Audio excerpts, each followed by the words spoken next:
Hi, it's 11 o'clock here, so I'm going to go ahead and begin the webinar. Thank you so much for joining us today. A little bit about me quickly. My name is Veena. I am a client success manager here at Formative.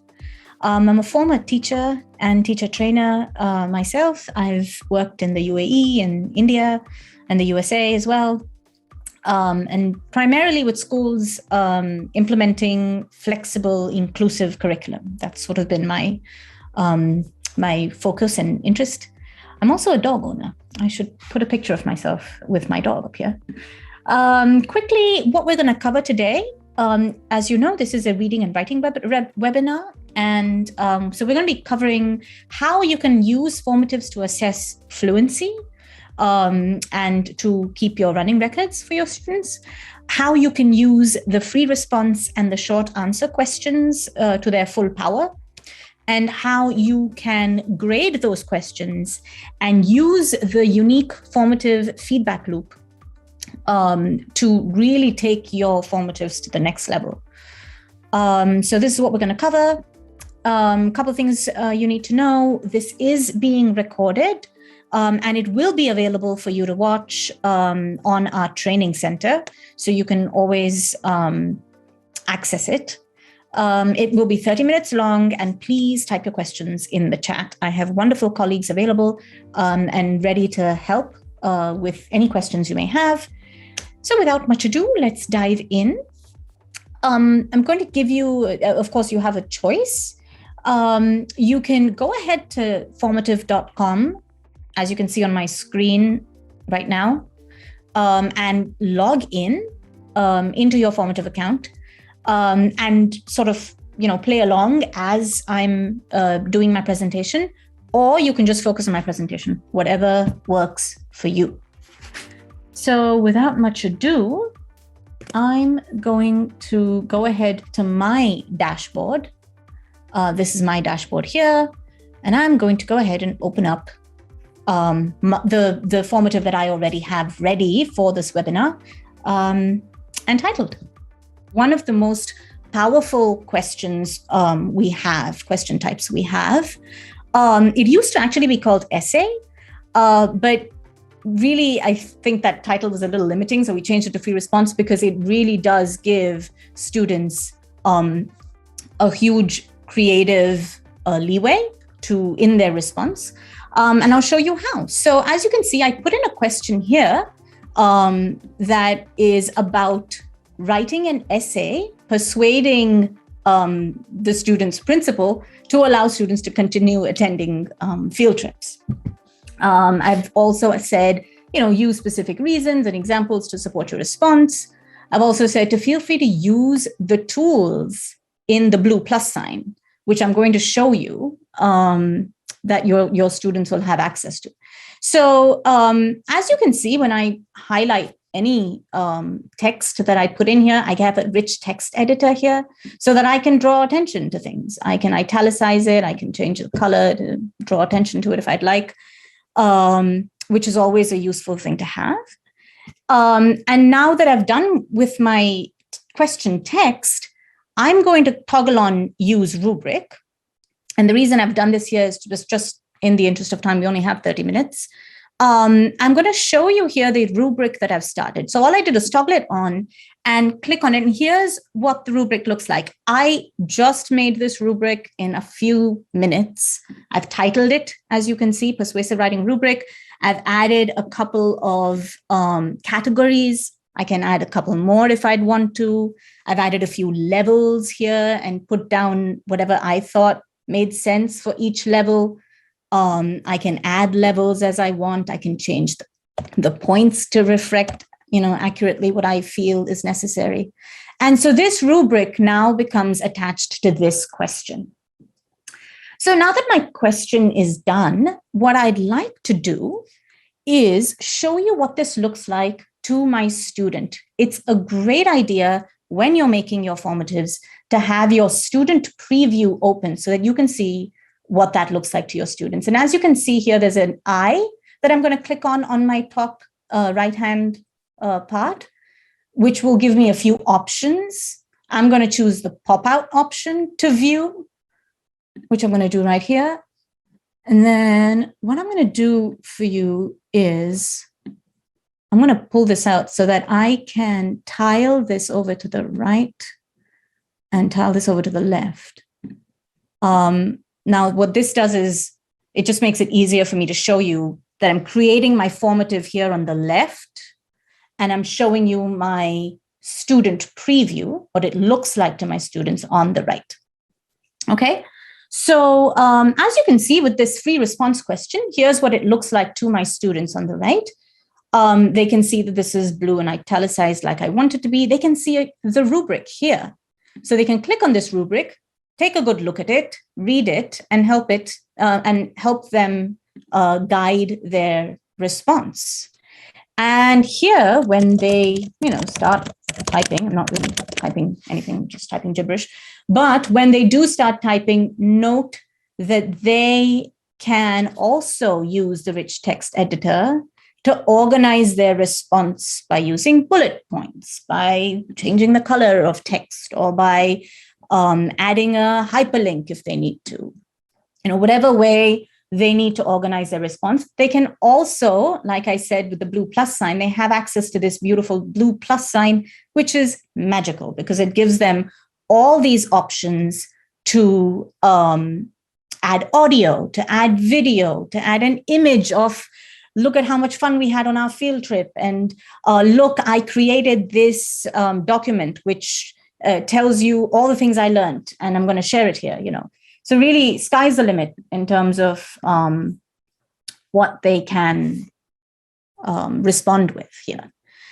So this is the first question. Now, the next question I want to show you, I'm going to come back over here to my creation of the formative on the left-hand side, and I'm going to click on that blue plus sign again, because I want to show you how I can upload my own content. We can upload all kinds of content, as you can see. If you have a worksheet that you're used to using and that you don't want to reinvent the wheel with, go ahead and click that and upload a document. You can take it from anywhere, from Google Drive or from the internet. I have a document that I want to upload, and it's it's a simple Mickey Mouse worksheet. And all I click on do is add image. And then this image gets uploaded to this question block. Now, what this allows me to do is I can now associate any questions I want with this worksheet, and it stays together in a question block. So what I'm going to do here is first show you how to do those fluency assessments. So if I add a question here and make it an audio response question, I have a simple set of instructions here that I'm going to just copy from my notes into here. It's simple. Submit an audio response of you reading the text clearly. So I want my students to go ahead and read this for me and send me an audio response. Once they do that, I'll have a clear way of assessing their reading fluency. And quickly on the right again, if I show you what that looks like, underneath the free response question, here's the worksheet. And here they can record an audio response, which I believe it's recording now, and it'll upload. And they can record a new response if they feel like they need to replace it. No big deal. That's simple. Another thing I'd like to show you over again on the creation side of my formative is here's a first question. It's a simple multiple choice question. I'm going to click right here on the document itself where the question number is and click on multiple choice because I'm going to make this a multiple choice question. It's already ready for me, so I can use it. The number 3 is there because it's the third question in the formative. It's here too, so I really don't need to type out the question necessarily, unless maybe my students are younger. I know the answer is C, 1928. So I'm just going to set my answer key as 1928 for C, and I'm done. That's it. Next question. So really easy and quick to start auto-grading these worksheets. I'm going to choose one more question here, question number 4, which I'm going to make a short answer. And the reason I want to show you this is that, again, I don't need to type the question, but I wanted to show you how to set a correct answer for short answers. So who is Mickey's girlfriend? I'm going to type the answer as Minnie. Oops, caps lock on. Minnie. And here, I'm going to toggle on allow partial match. Now, what does that mean? Whatever keywords you type into your answer key, student responses that include that keyword or those keywords exactly as they are will be graded automatically as correct. So I'll show you what that means in a second. I'm also going to toggle on case sensitive, which in this case makes sense to me. And then what I'm going to show you is what it looks like to the students. So there's question number 4. Now, if I type in the answer here, I can see, now this is just a student preview. Remember over here? Here, if I move into view responses, into the view responses tab, I can see my responses here. See, this is the, this is where I plunked in my response here. That's what I can see here. So if I want to show you in the totals bar, you'll be able to see question 4 when I answer it. Remember, I toggled on case sensitivity and I toggled on partial match and the keyword was Minnie. So if I'm going to write Minnie and then add mouse, it will grade me as correct, as you can see. If I type, just Minnie, it's going to be fine as well. If I type Minnie Mouse is the girlfriend, etc., that'll be marked correct. If, however, I type Minnie, then I'll get it wrong because capital, because of the capital sensitivity. So that, I'm going back into my edit portion of the formative now. So partial match is a very powerful way of using auto grading if you just remember how to use it. And you can always have this information thing to remind you in case you forget.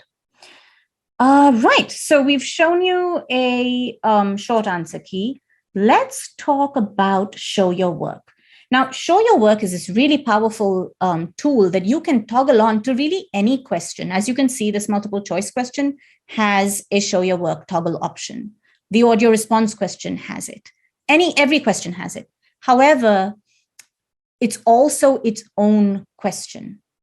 And why show your work is so powerful is because it gives your students the power of the infinite whiteboard.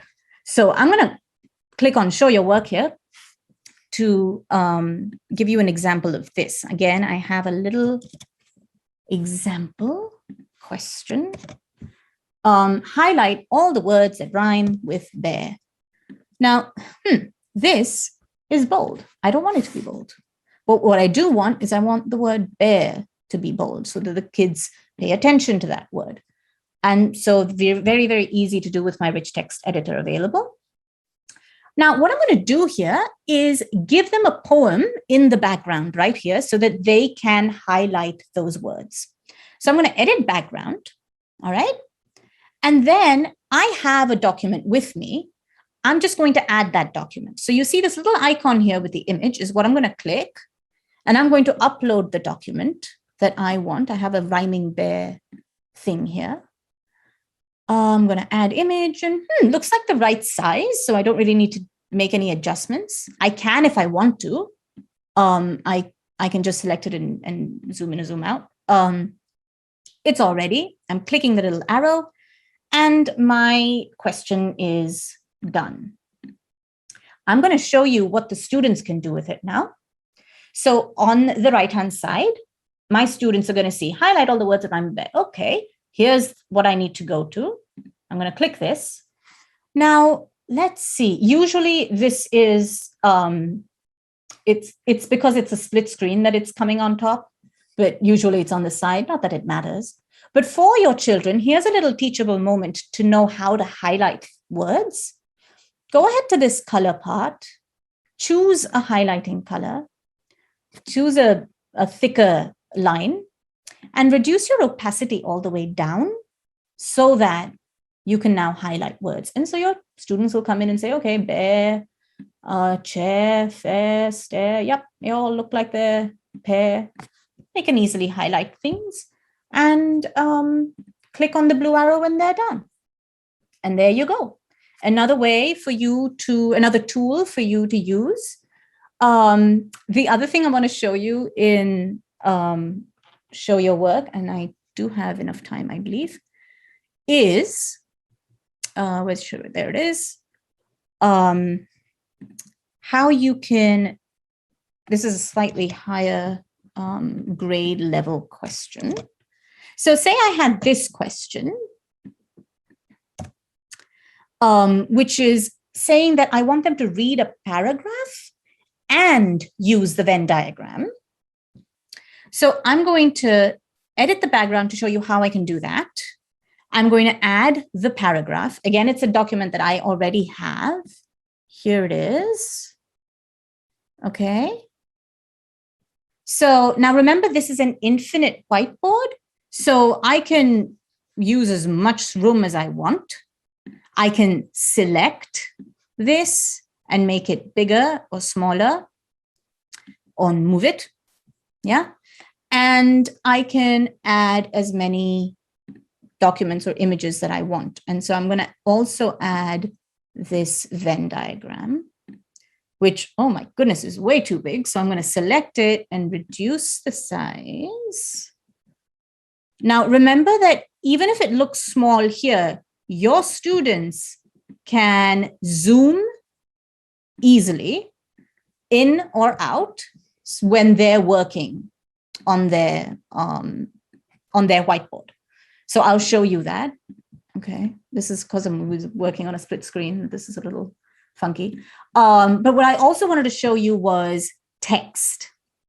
So you see the little T here. Of course, before doing it, make sure that you correct your color and your line thickness and your opacity so that you don't end up writing and highlighting.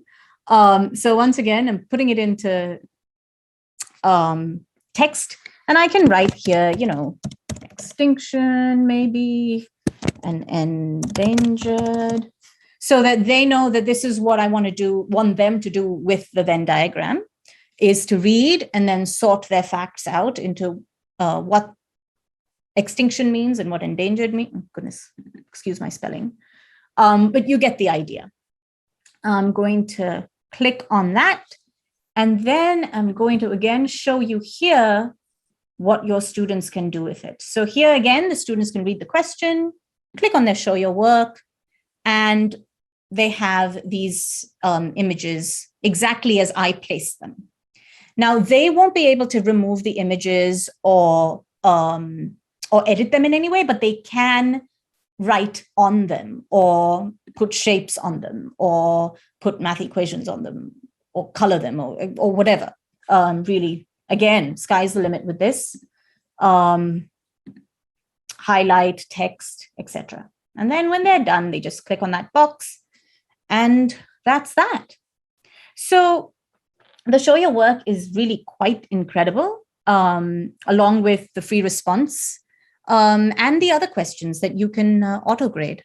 So very quickly, before I move into showing you how the feedback works, I'm just going to quickly go over what we did so far. You can see the power of the free response question here with the rubric, with the rich text editor, and giving all those tools to your students as well with the blue plus sign on this side. Again, the same capabilities for them to use so that they can organize their responses and add all the variety they want.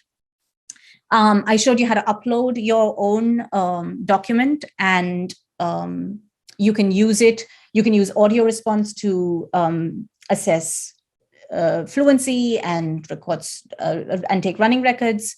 You can toggle on show your work if you feel it's appropriate to questions. Auto grade, which is brilliant. Partial match and case sensitivity, always useful. And I've shown you the power of show your work and the infinite whiteboard, which again, the students have access to and can do all sorts of things, from highlighting to text and adding images and everything. So what I'm going to show you now quickly is the feedback loop. So let me just quickly take you here to an older formative that I created. So in this formative, it's an older formative that I made. I put some instructions down. And as you can see, I've uploaded this image of this text, and I've toggled on I've added on a show your work question to it. And in the question, I've asked them to find Afghanistan and circle it. And I've uploaded a map in my background. Now, I just wanted to show you in the view responses tab, right? We were in the edit, now we're in the view responses tab. If I look at totals, I had assigned this to a fake class of mine. And so these are all fake students, and sort of just to, play around with it. And I'd like to show you now what that looks like. Do you remember question 1 was the one with that map, which I wanted them to circle Afghanistan on. And as you can see here, students have given their responses. And, maybe I want to give feedback on some of them. I can give feedback to multiple students at the same time, right? I can grade them accordingly.